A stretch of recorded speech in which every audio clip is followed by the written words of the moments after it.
Oke, assalamualaikum warahmatullahi wabarakatuh. Perkenalkan, saya Doni Ari Kristiawan. Saya salah satu peserta literasi koi yang diadakan di Perpustakaan Bung Karno. Jadi untuk awal mula saya untuk berjualan ikan koi itu sebetulnya awal corona.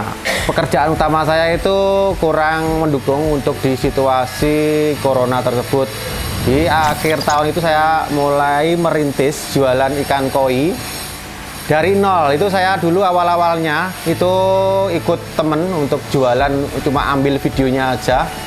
Itu sudah mulai jalan, akhirnya saya punya modal dikit. Awal modalnya pertama itu hanya 400.000, dan untuk sampai di titik sekarang alhamdulillah dari jualan ikan koi itu saya sudah bisa memperbaiki ekonomi keluarga, terutama juga alhamdulillah punya karyawan satu. Dari awal itu saya untuk jualannya itu pakai sosial media. Yang pertama itu pakai Facebook sama Instagram, dan untuk seiring berkembangnya zaman saya mencoba mengikuti di TikTok. Di TikTok itu ada fitur live, saya coba-coba awalnya iseng-iseng, tapi awalnya juga belum laku, mungkin karena kurang kepercayaan diri sama konsumen.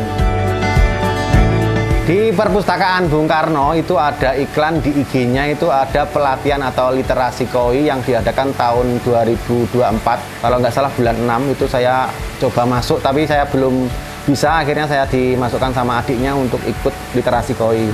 Dari awalnya dari situ saya juga bisa membangun komunikasi secara baik dan benar, diajari tata cara untuk bersosmed, dan yang pasti cara pembawaan diri sama karakter itu yang penting.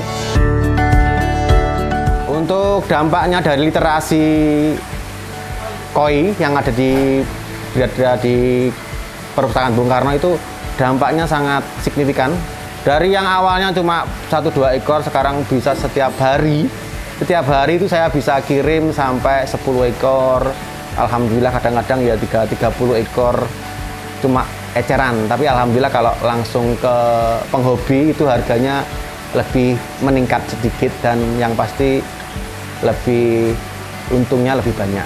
Nah, dulu masih awal, setelah masih diikut di sana itu masih beberapa akuarium, sekarang sudah tak kembangkan lagi, sudah punya ini sama vet itu, dan memperbaiki yang markasnya terutamanya. Oke ya, untuk harapannya untuk literasi koi yang diadakan di Perpustakaan Kota Blitar itu diusahakan ada lagi, biar nanti untuk yang kemarin ikut itu bisa kumpul lagi, dan ada orang-orang baru yang bisa lebih sukses di bidang perkoian, atau yang penting di sosmednya itu meningkat. Kalau kendalanya sekarang itu cuma yaitu kematian sama yang saya katakan tadi, kalau ada pembatasan kayak kemarin kurang baik, jadi pembatasan TikTok itu sangat mengurangi penjualan. Untuk harapannya untuk usaha saya semoga tetap jalan terus, dan saya bisa mengembangkan bisnis ikan koi, dan pasti nanti pengen lebih berkembang lagi, punya itu ternak ikan koi sendiri, punya farm, dan pastinya bisa mengangkat ekonominya, terus bisa menyerap tenaga kerja yang ada di sekitar rumah. Ya, kalau ikan koi itu lebih bagus punya budidaya sendiri, terutama nanti kalau ada customer dari luar kota, nanti bisa dipertunjukkan mulai dari pembibitan dari nol sampai siap jual.